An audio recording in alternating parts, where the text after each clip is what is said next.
Hi, wish you all of you. Welcome to this online class. ಎಲ್ರಿಗೂ ಹೃದಯಪೂರ್ವಕವಾಗಿ ಒಂದು online ತರಗತಿಗೆ ಸ್ವಾಗತ. ಇಂದಿನ ಒಂದು ತರಗತಿಯಲ್ಲಿ ನಾವು ನಾಗರಿಕತ್ವದ ಬಗ್ಗೆ ತಿಳ್ಕೊಳ್ತೀವಿ. ಇನ್ previous class we know about these citizenship. Today we are discussing regarding about these fundamental rights, meaning and its importance. ಇಂದು ನಾವು ಮೂಲಭೂತ ಹಕ್ಕುಗಳ ಒಂದು ಪರಿಚಯ ಮತ್ತು ಇದರ ಮಹತ್ವವನ್ನು ತಿಳಿದುಕೊಳ್ಳೋಣ. ಮೂಲಭೂತ ಹಕ್ಕುಗಳು ನಮ್ಮ ಭಾರತದ ಸಂವಿಧಾನದಲ್ಲಿ 3ನೇ ಭಾಗದಲ್ಲಿ ನಮಗೆ 12ನೇ ವಿಧಿಯಿಂದ 35ನೇ ವಿಧಿಯವರೆಗೆ ನಮಗೆ ಸ್ಪಷ್ಟವಾದಂಥ ರೀತಿಯಲ್ಲಿ ಒಂದು ವಿವರವನ್ನು ನೀಡುತ್ತೆ.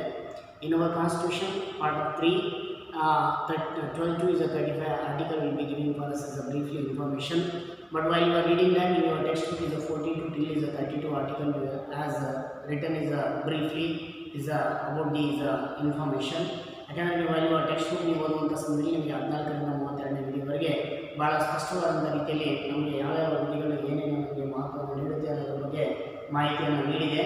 ಹಾಗಾಗಿ ಇಂದಿನ ಒಂದು ತರಗತಿಯಲ್ಲಿ ನಾವು ಏನಂದರೆ ಮೂಲಭೂತ ಹಕ್ಕುಗಳ ಒಂದು ಅರ್ಥ ಏನು ಅಂತ ನಾವು ತಿಳ್ಕೊಳ್ಳೋಣ. Today we are studying about is regarding about is meaning means while we got is in India as a citizenship means on the basis of the citizenship we are is taking in India is all facilities and whatever it may be consisting to our flexible life. ಅಂದರೆ ನಮ್ಮ ಜೀವನದ ದೈನಂದಿನ ಜೀವನಕ್ಕೆ ನಮಗೆ ಅವಶ್ಯಕವಾಗಿರುವಂಥ ವಿಷಯಗಳು ಇಲ್ಲಿ ನಮಗೆ ಮೂಲಭೂತವಾಗಿ ಬೇಕಾದಂಥ ಸೌಲಭ್ಯಗಳು ಏನಿದೆ ಅದೆಲ್ಲವುಗಳನ್ನು ಕೂಡ ಏನಂದರೆ ಭಾರತೀಯ ನಮಗೆ ಸಂವಿಧಾನಾತ್ಮಕವಾಗಿ ನಮ್ಮಂದರೆ ಲಭ್ಯವಾಗಿರುವ ಕೆಲವೊಂದು ಹಕ್ಕುಗಳಾಗಿವೆ ಅಂತ ಹೇಳ್ಬೋದು. ಯಾಕಂದರೆ on the base of the constitutional we are is taking from the like to facility or is rights. ಏನಂದರೆ ನಾವು ಇವತ್ತೇನಪ್ಪ ಅಂದರೆ ಸಂವಿಧಾನಾತ್ಮಕವಾಗಿ ನಾವು ಪಡೆದುಕೊಂಡಂಥ ಕೆಲವೊಂದು ಹಕ್ಕುಗಳ ಮುಖಾಂತರ ಬಂದರೆ ನಾವು ಇದರ ಒಂದು ಅರ್ಥವನ್ನು ನೀಡ್ಬೋದು. ಆದರೆ all year what means is in the all the written constitution of these world have contained these provisional is fundamental rights. ಇವತ್ತೇನಂದರೆ ನಾವು ಎಲ್ಲ ಒಂದು ವಿಶ್ವದ ಎಲ್ಲ ಒಂದು ದೇಶದ ಅಥವಾ ಆಯಾ ದೇಶಗಳಲ್ಲಿ ನಾವು ಹೋಲಿಕೆಯನ್ನು ಮಾಡುವಂಥ ಸಮಯದಲ್ಲಿ ಪ್ರತಿಯೊಂದು ದೇಶವೂ ಕೂಡ ಅದರದೇ ಆದಂಥ ರೀತಿಯಲ್ಲಿ ಒಂದು ಹಕ್ಕುಗಳನ್ನು ಹೊಂದಿದೆ ಅನ್ನೋದಕ್ಕೆ ನಾವು ಇಲ್ಲಿ ತಿಳ್ಕೊಳ್ಬೋದು. But today while we are is giving this importance like is to American means in America bill of rights but in India present we are calling what means the fundamental rights. ಅಮೇರಿಕಾದಲ್ಲಿ ನಾವು ಏನಂತ ಕರಿತೀವಿ ಅಂದರೆ bill of rights ಅಂತ ಕರಿತೀವಿ. Next India is the Magna Carta is the most important. This Magna Carta meaning what means this is the like of the will be giving like is ಲಾ ಅಂತ ಹೇಳಿ ಹೇಳ್ಬೋದು. ಯಾಕಂದರೆ ಇದು ಒಂದು ರೀತಿಯಲ್ಲಿ ಕಾನೂನು ಅಥವಾ ಶಾಸನಾತ್ಮಕವಾಗಿ ನೀಡಿರುವಂಥ ಒಂದು ಬ್ರಿಟಿಷರ ಒಂದು ಇದು ಲಾ ಅಂತ ಶಾಸನ ಅಂತ ಕೂಡ ಹೇಳ್ಬೋದು. ಯಾಕೆಂದರೆ on the base of Magna Carta ಏನಂದರೆ ಇದು ನಾವು ಹೆಚ್ಚಾಗಿ ಏನಂದರೆ ಒಂದು ಇಂಗ್ಲೆಂಡಿನಲ್ಲಿ ಪರಿಚಯವಾಗಿರ್ತಕ್ಕಂಥ ಒಂದು ಪದ ಅಂತ ಕೂಡ ನಾವಿಲ್ಲಿ ತಿಳ್ಕೊಳ್ಬೋದು. ನೆಕ್ಸ್ಟ್ ಇದರ ಮುಖಾಂತರ ನಾವೇನಂದರೆ ಪೂರ್ಣ ಪ್ರಮಾಣದಲ್ಲಿ ರೈಟ್ಸ್ನ ಮಾತ್ರ ಇಂಪಾರ್ಟೆನ್ಸನ್ನು ಕೊಟ್ಟಿರ್ತಕ್ಕಂಥದ್ರ ಬಗ್ಗೆ ನಾವಿಲ್ಲಿ ನೋಡ್ತಾ ಹೋಗ್ತೀವಿ. ಅದಾದಮೇಲೆ ಏನಂದರೆ ನೆಕ್ಸ್ಟ್ ನಾವಿಲ್ಲಿ bill of rights in the American constitution is the firstly provision of the fundamental rights among the return constitution of the world. ಯಾಕಂದರೆ ನಾವು ಇವತ್ತೇನಂದರೆ ಅಮೇರಿಕ ದೇಶವನ್ನು ನಾವು ಹೋಲಿಕೆ ಮಾಡಿದಾಗ ಅಲ್ಲಿ ಕೂಡ ಏನಂದರೆ ಲಿಖಿತ ಸಂವಿಧಾನವಿದೆ. ಅದೇ ರೀತಿ ನಮ್ಮ ಭಾರತ ಸಂವಿಧಾನವನ್ನು ಕೂಡ ಏನಪ್ಪ ಅಂದರೆ ನಾವು ಲಿಖಿತ ರೂಪದಲ್ಲಿ ಮತ್ತು ಬರವಣಿಗೆ ರೂಪದಲ್ಲಿ ನಾವು ಕಂಡುಕೊಂಡಿದ್ದೀವಿ.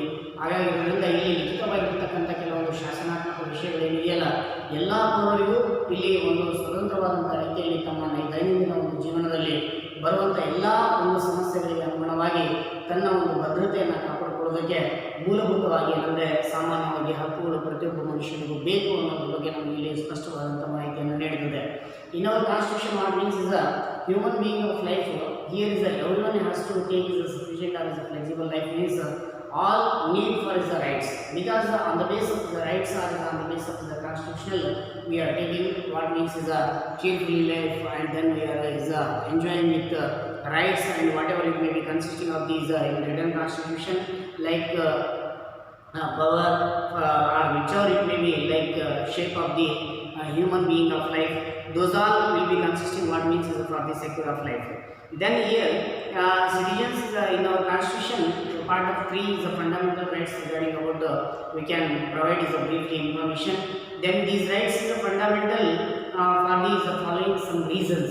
That one reason we can call as the first one, they are included in the constitution and is a hence a part of the constitution is the fundamental rights.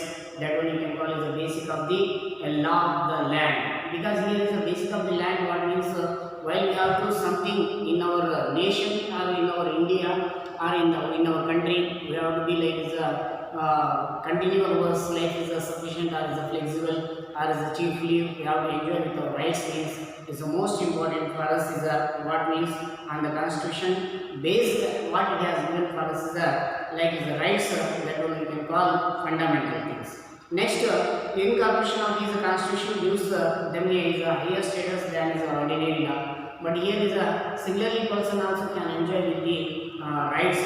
Then these rights only is a guarantee certain is a privileges is a citizens, but also is a imposes is a certain is a limitations on these activities of the is a state and the power of the government.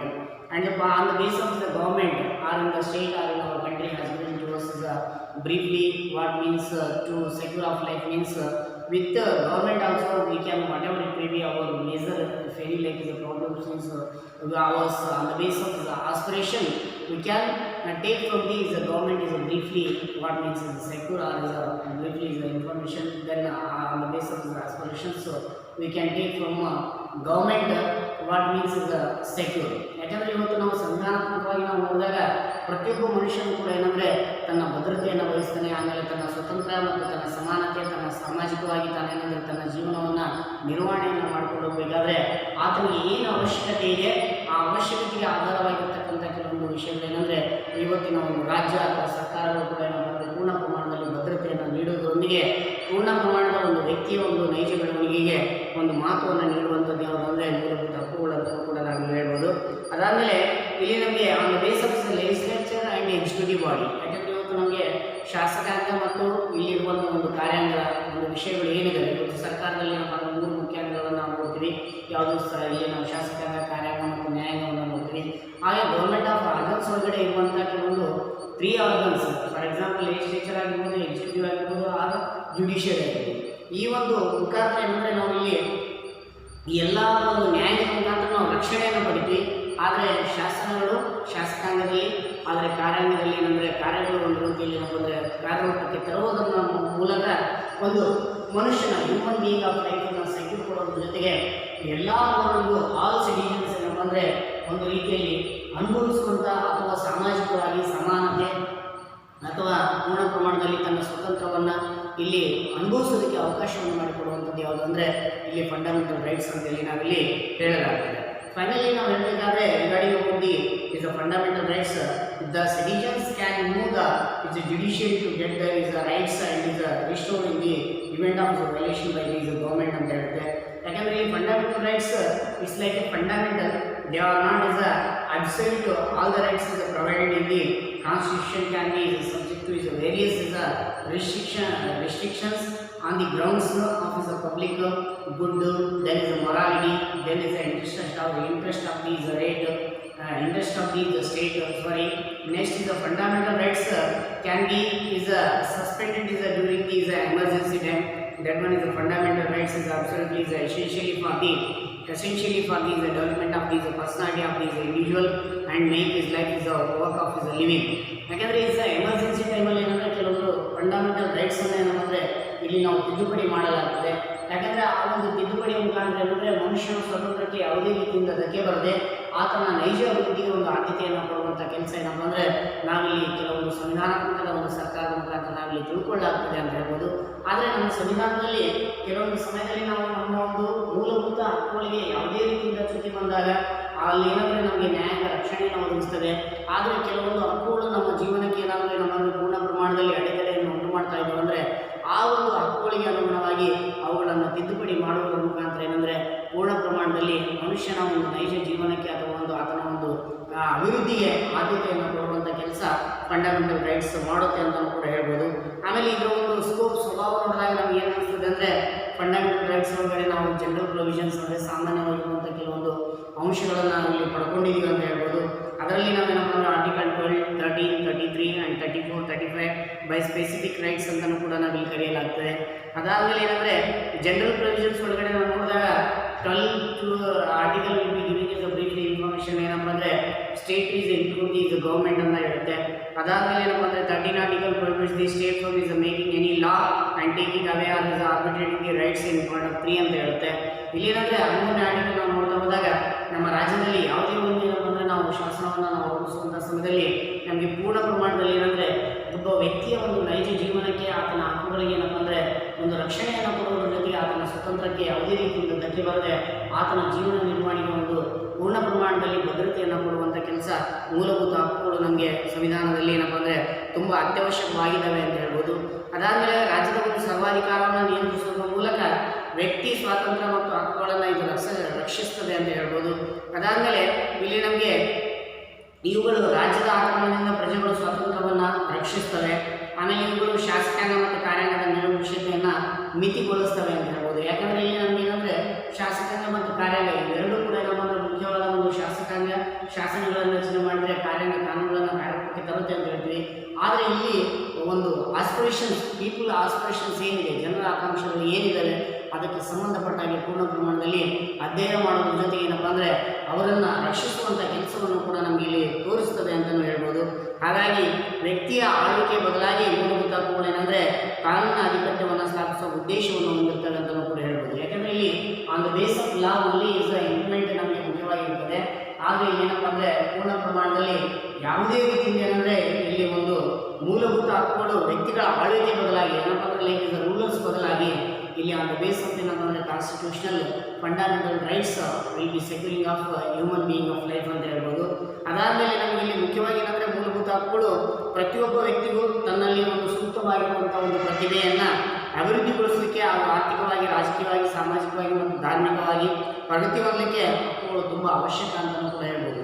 ಯಾಕೆಂದರೆ is every person it means what means in our nation or in our country is a welfare for the people. ನಾವು ಜನರ ಅಭಿವೃದ್ಧಿಯನ್ನು ನಾವು ನೋಡಬೇಕಾದ್ರೆ what it is in is intellectual like is things or is a which are the like is a like most important like is a talented persons which are the ಯಾವುದೇ ಆಗಿರ್ಬೋದು ಅದನ್ನೇನಪ್ಪ ಅಂದರೆ ತನ್ನ ಪ್ರತಿಭೆಯನ್ನು ಹೊರಹಾಕಲಿಕ್ಕೆ ಲೈಕ್ ಸೋಷಿಯಲ್ ಆಗಿರ್ಬೋದು, political ಆಗಿರ್ಬೋದು, R economical ಆಗಿರ್ಬೋದು, ಇದರಲ್ಲಿ ಎಲ್ಲದರಲ್ಲೂ ಕೂಡ ಏನಪ್ಪ ಅಂದರೆ ಸರ್ವ ಸಮಾನತೆಯನ್ನು ಪಡೆಯೋದ್ರ ಜೊತೆಗೆ ತನ್ನ ಜೀವನವನ್ನು ಪೂರ್ಣ ಪ್ರಮಾಣದಲ್ಲಿ ಭದ್ರತೆಯೊಂದಿಗೆ ತಾನೇನಪ್ಪ ಅಂದರೆ ಅದನ್ನು ಇಲ್ಲಿ ನಾವು ಒಂದು ಬದಲಾವಣೆಯನ್ನು ಅಂದರೆ ಪ್ರಗತಿಯನ್ನು ಹೊಂದಲಿಕ್ಕೆ is a fundamental rights is most it's needful ಅಂತಲೂ ಕೂಡ ನಾವಿಲ್ಲಿ ಕನ್ಸಿಡರ್ ಮಾಡ್ಬೋದು.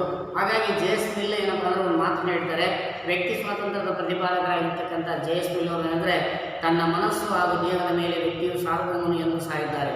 ಯಾಕಂದರೆ ಇಲ್ಲಿ ಇವತ್ತು ನಮ್ಮ ಸೋಲ್ ಆಗಿರ್ಬೋದು, ಆಮೇಲೆ ಇನ್ನೊಂದು ಬಾಡಿ ಆಗಿರ್ಬೋದು, ಇದರ ಮೇಲೆ ಏನಪ್ಪ ಅಂದರೆ ಹೆಚ್ಚು ಏನಪ್ಪ ಅಂದರೆ ನನ್ನ ಅಧಿಕಾರವನ್ನು ನಾನು ಚಲಾಯಿಸಲಿಕ್ಕೆ ಸಾಧ್ಯತೆಯನ್ನು ಪಡೆದುಕೊಂಡಿದ್ದೀನಿ. ಅದು ಯಾವುದ್ರ ಮುಖಾಂತರ ಅಂದರೆ on the base of fundamental rights ಅಂತಲೂ ಕೂಡ ಒಂದು ಇಲ್ಲಿ ಏನಂದರೆ ಅಕಾರ್ಡಿಂಗ್ ಟು ಇಲ್ಲಿ ಯಾರು JS ಮಿಲ್ ಪ್ರಕಾರ ನಾವಿಲ್ಲಿ ತಿಳಿದುಕೊಳ್ಬೋದು. ಅದಾದಮೇಲೆ ಏನಂದರೆ ಇಲ್ಲಿ ಲಾಸ್ಟ್ಗೆ ಅವರು ಏನಂದರೆ ಹಕ್ಕುಗಳು ಮಹತ್ವದ ಬಗ್ಗೆ ಹೇಳ್ತಾ ಹೋದಾಗ importance of the regarding is fundamental rights ಬಗ್ಗೆ ಹೇಳ್ತಾ ಹೋದಾಗ ಪ್ರತಿ ರಾಷ್ಟ್ರವನ್ನು ಅದರ ತನ್ನ ಪ್ರಜೆಗಳಿಗೆ ಕೊಟ್ಟಿರುವ ಹಕ್ಕುಗಳಾದ ಮೇಲೆ ಗುರುತಿಸಲಾಗುತ್ತದೆ ಅನ್ನೋದ್ರ ಬಗ್ಗೆ ಅಭಿಪ್ರಾಯವನ್ನು ಪಟ್ಟಿದ್ದಾರೆ. ಯಾಕಂದರೆ ಇಲ್ಲಿ ಲಾಸ್ಟ್ಗೆ will be telling what means in every state or in every country has given is the importance to like is to fundamental rights that's on the base of is a country ಅಂತ ಕೂಡ ಹೇಳುತ್ತೆ. ಯಾಕಂದರೆ ಆಯಾ ದೇಶ ಅವರಿಗೆ ನೀಡಿರುವಂಥ ಕೆಲವೊಂದು ಹಕ್ಕುಗಳ ಆಧಾರದ ಮೇಲೆ ಏನಪ್ಪ ಅಂದರೆ ವ್ಯಕ್ತಿಯು ತನಗೆ ಒಂದು ಅಭಿವೃದ್ಧಿ ಹೊಂದಲಿಕ್ಕೆ ಸಾಧ್ಯ ಅನ್ನೋದ್ರ ಬಗ್ಗೆ ಇಲ್ಲಿ ಅಭಿಪ್ರಾಯವನ್ನು ನೀಡಿದ್ದಾರೆ. ಹಾಗಾಗಿ ಇವತ್ತು ನಾವೇನು ಅರ್ಥ ಮಾಡ್ಕೊಂಡಿದ್ದೀವಿ ಅಂದರೆ ಫಂಡಮೆಂಟಲ್ ರೈಟ್ಸ್ ವೈ ಇವೆಲ್ಲ ಯಾಕೆ ನಮಗೆ why we have to need ನಮ್ಗೆ ಯಾಕೆ ಬೇಕು ಅಂತ ನಾವು ನೋಡಿದಾಗ ಇಂಡಿವಿಜುವಲ್ ಡೆವಲಪ್ಮೆಂಟ್ ಬೇಕಾಗ್ತದೆ, ಇಂಡಿವಿಜುವಲ್ ಸೆಕ್ಯೂರ್ ಬೇಕಾಗ್ತದೆ, ನೆಕ್ಸ್ಟ್ ಇಂಡಿವಿಜುವಲ್ ಏನಪ್ಪ ಅಂದರೆ all we have to mingle with society. ಯಾಕೆಂದರೆ ಇವತ್ತು ನಾವು ವ್ಯಕ್ತಿಗತವಾದಂಥ ರೀತಿಯಲ್ಲಿ ಎಲ್ಲ ಒಂದು ಸಮಾಜದಲ್ಲಿ ನಾವು ಬದುಕಬೇಕಾದ್ರೆ ಇಲ್ಲಿ ನಮ್ಗೆ ಏನಪ್ಪ ಅಂದರೆ like liberty and equality and fraternity on the base of that ಏನಪ್ಪ ಅಂದರೆ ನಮಗೆ ಮುಖ್ಯವಾಗಿ ಏನಪ್ಪ ಅಂದರೆ ಫಂಡಮೆಂಟಲ್ ರೈಟ್ಸಲ್ಲಿ ಇಂಡಿವಿಜುವಲ್ ಡೆವಲಪ್ಮೆಂಟ್ ಜೊತೆಗೆ ಏನಪ್ಪ ಅಂದರೆ ನಮಗೆ ಭದ್ರತೆಯನ್ನು ಸೆಕ್ಯೂರನ್ನು ಕೊಡುವಂಥದ್ದು ಕೂಡ ಏನಪ್ಪ ಅಂದರೆ ಫಂಡಮೆಂಟಲ್ ರೈಟ್ಸ್ ಅಂತೇಳಿ ನಾವು ತಿಳ್ಕೊಳ್ಬೋದು. ಹಾಗಾಗಿರೋದ್ರಿಂದ all citizens enjoy with the fundamental rights ಅಂತ ಹೇಳ್ಬೋದು. ಯಾಕಂದರೆ ಇಲ್ಲಿ ಏನಪ್ಪ ಅಂದರೆ ನಮ್ಮ ಭಾರತೀಯ ಎಲ್ಲ ನಾಗರಿಕರು ಕೂಡ ಏನಪ್ಪ ಅಂದರೆ ಮೂಲಭೂತ ಹಕ್ಕುಗಳೊಂದಿಗೆ ಏನಪ್ಪ ಅಂದರೆ ತುಂಬ ತಮ್ಮ ಜೀವನವನ್ನು ಸುಖಕರವಾದಂಥ ರೀತಿಯಲ್ಲಿ ಅಥವಾ ನೈಜವಾದಂಥ ರೀತಿಯಲ್ಲಿ ಜೀವನ ನಿರ್ಮಾಣ ಮಾಡೋದಕ್ಕೆ ತುಂಬ ಅತ್ಯವಶ್ಯಕವಾಗಿದೆ ಅಂತ ಕೂಡ ನಾವು ತಿಳ್ಕೊಳ್ಳಾಗ್ತದೆ. While you are reading that regarding about these fundamental rights, meaning and its importance. Meaning and importance means in the meaning what means this is like is the written constitution ಅಂತ ಹೇಳ್ಬೋದು. ಆಮೇಲೆ ಮೀನಿಂಗ್ ಒಳಗಡೆ ಹೇಳ್ಬೇಕಾದ್ರೆ this is the base of the most important of human being of life ಅಂತ ಹೇಳ್ಬೋದು. In the our constitution is part of 3. ಯಾಕಂದರೆ ಸಂವಿಧಾನದ ಒಂದು 3ನೇ ಭಾಗದಲ್ಲಿ ನಮಗೆ ಸ್ಪಷ್ಟವಾದಂಥ ರೀತಿಯಲ್ಲಿ ಅಂದರೆ ಮಾಹಿತಿಯನ್ನು ನೀಡಿದೆ ಅಂತಲೂ ಕೂಡ ನಾವಿಲ್ಲಿ ತಿಳಿಸ್ಬೋದು. ಹಾಗಾಗಿ ಅದರಿಂದ while you are reading that in your text book, meaning and its importance in this included what means is for the development of his personality and the individual make his life is a worth of his living ಅಂತಲೂ ಕೂಡ ನಮಗೆ consider ಮಾಡುತ್ತೆ. ಆಮೇಲೆ next provide is advocate is opportunities for the self development to the is the people of free India. ಯಾಕಂದರೆ ಏನಂದರೆ ನಾವು ನಮ್ಮ ದೇಶದಲ್ಲಿ ನಾವು ಸ್ವತಂತ್ರವಾಗಿ ಬದುಕಲಿಕ್ಕೆ ಏನಪ್ಪ ಅಂದರೆ ಈ ಫಂಡಮೆಂಟಲ್ ರೈಟ್ಸ್ ನಮಗೆ ತುಂಬ ಅತ್ಯವಶ್ಯಕ ಅಂತ ಹೇಳ್ಬೋದು. ಆಮೇಲೆ indispensable is the conditions of these civilised life. ಯಾಕಂದರೆ ಇಲ್ಲಿ ನಮಗೆ ಒಂದು ಶಿಸ್ತುಬದ್ಧ ಜೀವನ ನಿರ್ವಹಣೆನ ನಾವು ಮಾಡ್ತಾ ಇದ್ದೀವಿ ಅಂದರೆ ನಮಗೆ ನಾವು ಶಿಸ್ತುಬದ್ಧ ಜೀವನಕ್ಕೆ ಏನಪ್ಪ ಅಂದರೆ ನಡೆದುಕೊಂಡು ಹೋಗಲಿಕ್ಕೆ ನಮಗೆ ಮೂಲಭೂತವಾದಂಥ ರೀತಿಯಲ್ಲಿ ಸೌಕರ್ಯವನ್ನು ಅಥವಾ ನಮ್ಮ ಜೀವನಕ್ಕೆ ಪ್ರಗತಿಯನ್ನು ನೀಡುವಂಥದ್ದು ಯಾವುದಂದರೆ ಮೂಲಭೂತ ಹಕ್ಕುಗಳು ಅಂತ ಹೇಳ್ಬೋದು. ಹಾಗಾಗಿ ಅದರಿಂದ ಇಲ್ಲಿ ನಮಗೆ fundamental rights of these Indians is most is important ಅಂತ ಹೇಳುತ್ತೆ. ಆಮೇಲೆ ಇಲ್ಲಿ 44th ಅಮೆಂಡ್ಮೆಂಟ್, ಯಾಕಂದರೆ ಇಲ್ಲಿ total is fundamental rights is 7 were, ಆದರೆ 7 ಇದ್ವು. ಆದರೆ ನಮ್ಮ ಹತ್ರ ಅದರಲ್ಲಿ ಒಂದನ್ನು ಮಾತ್ರ on the base of 44th amendment to the constitution number of is came down is 6 ಅಂತ ಹೇಳ್ಬೋದು. ಯಾಕಂದರೆ ಅಲ್ಲಿ ಒಂದು 44ನೇ ತಿದ್ದುಪಡಿಯನ್ನು ಮಾಡುವ ಮುಖಾಂತರ 1978ರಲ್ಲಿ ಅಂದರೆ 1978ರಲ್ಲಿ ಏನಪ್ಪ ಅಂದರೆ ಯಾವುದು ಆಸ್ತಿ ಹಕ್ಕನ್ನು ಪ್ರಾಪರ್ಟಿ ರೈಟನ್ನು ಏನಪ್ಪ ಅಂದರೆ ತೆಗೆದು ಹಾಕ್ತು ಅಂತಲೂ ಕೂಡ ಹೇಳ್ಬೋದು. ಹಾಗಾಗಿರೋದ್ರಿಂದ ಅದು ಕಾನೂನು ಹಕ್ಕಾಗಿ ಹೊರತಾಗಿ ಮೂಲಭೂತ ಹಕ್ಕಾಗಿ ಇಲ್ಲ ಅಂತಲೂ ಕೂಡ ಹೇಳ್ಬೋದು. ಹಾಗಾಗಿರೋದ್ರಿಂದ ಇದು ನಮಗೇನಪ್ಪ ಅಂದರೆ in next class I can explain to you it is briefly about these fundamental rights which are there. Then is what it will be giving for us the information on the base of this article is 12 to till is 32. ಅಂದರೆ ಏನಪ್ಪ ಅಂದರೆ 12 to 32 ಆಗಿರ್ಬೋದು, or 14 to 32 ಆಗಿರ್ಬೋದು.